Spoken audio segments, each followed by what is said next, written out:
The thing you're going to find at this congregation that you're not going to find anywhere else is a group of people who are dedicated and passionate about liberal religion, about thinking for themselves, about exploring what life means. So if I had to say what characteristic we have in common, I think there's an overall sense of curiosity about life and about the meaning of life. These are folks not willing to be told what to think or do. They want to explore for themselves. They're interested. They're genuinely interested in all kinds of things. And that curiosity is also linked to a kind of passion about life that I find intriguing.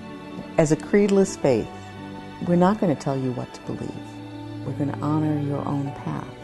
And that freedom to be on that path takes a little extra work and a little extra responsibility, but to be with other people who honor that freedom and who are on that journey with you is unique. It's something you don't find everywhere. We have folks who come from a Christian background and folks who come from a Jewish background, folks who practice Buddhism as well as Unitarian Universalism, and a mixture of other faith perspectives as well. The Unitarian Universalist Association, Association of 1,000 Congregations, has worked together to create 7 principles and a set of sources that we hold in common, and we call that our covenant. And it's a shared statement of how we want to be together and in the world. So from the very first principle, belief in the inherent worth and dignity of every person, we ask that our members covenant and affirm those 7 principles. And they really do guide many conversations and the things that we think about and how we act in the world. Our Sunday school uses curricula created by the Unitarian Universalist Association and chosen by our Director of Religious Education, as well as parents helping out with the religious education program. We try to teach not only about religion, but also what it means to be a religious person and how to be a good person in the world.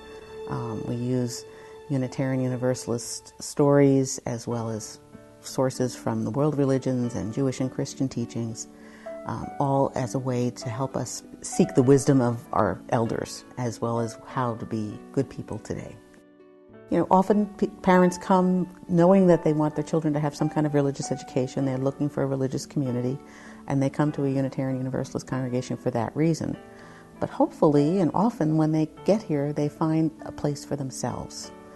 Because to truly raise children well, we need to be supporting and nurturing the whole family. I think one of the unique things about a Unitarian Universalist congregation is it's one of the few places in our society where you can have genuine intergenerational community.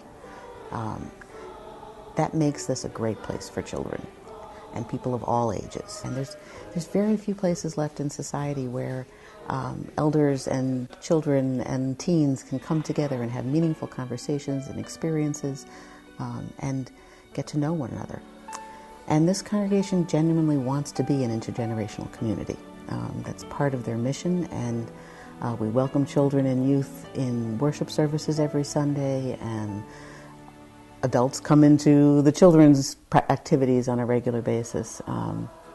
It's a value that we hold dear, and we think about it when we make decisions about the whole.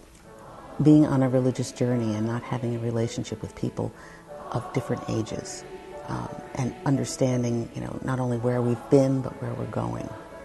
That is so important to me, to have time with elders and where they are at in their lives, as well as time with children and youth, and understanding where they are at. It helps me understand who I am. Yeah, if you're thinking about visiting UUCMC, I think the first thing to do is check out our website, because you'll find out a lot of good information there about all of our programs. You'll see that every Sunday there's a different topic announced, so that I would plan on attending a few services so that you get a chance to see the variety of things that go on here. If you are visiting, come a little bit early. There'll be people at the door greeting you, and the service lasts about an hour. There'll be music and speaking, and most often a sermon. And then following that, there's a coffee hour in our community room, where you can meet people and socialize and have a cup of coffee and a bagel and learn more about us. So plan to stay for a little while after the service as well.